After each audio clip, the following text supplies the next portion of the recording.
দেখো আমি কলা নিতে চলে এসেছি। কেনই বা কলা নিতে চলে এসেছি, আর এদিকে লটকাও রয়েছে। তো আজকে কি বলো তো, তোমরা কি কেউ গেস করতে পারছো? চলো তোমাদেরকে আমি আজকে বলেই দিচ্ছি। আজকে হলো রথযাত্রা।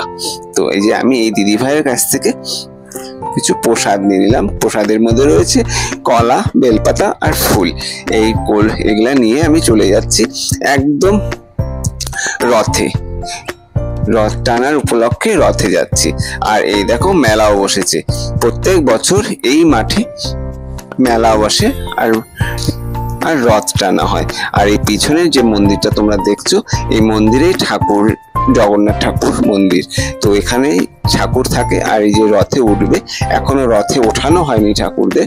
তো এই যে উঠবে। আর এইদিকে দেখো পণ্ডিত মশাই, এখানে সবাইকে তিলক দেওয়া হচ্ছে। বেশ ভালোই লাগছে। চারিদিকে মেলা, মাঝখানে এই যে ঠাকুর মশাই ফোঁটা দেওয়াটা আমার তো দারুণ লেগেছে। রথে এখনো ঠাকুরদের আনাই হয়নি।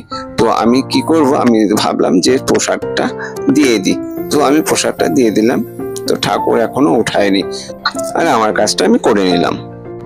আর এখন রথে ঠাকুর উঠে পড়েছে। এই দেখো ঠাকুর, আর চারিদিকে ভিড় দেখো, দারুণ ভিড়। আর আমি এখান থেকে প্রসাদও নিয়ে নিলাম। আর এদিকে ভিড়ে একদম হাঁটা যাচ্ছে না। আর এদিকে দেখো রথের পিছন থেকেও মানুষে ঠালা দিচ্ছে।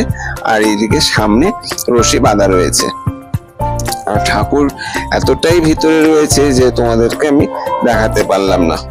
রথটা কিন্তু খুব সুন্দরভাবে সাজানো রয়েছে। আর এইদিকে রশি টানা রয়েছে। এই যে আমি এখন রথ টানবো, চলো দেখা যাক।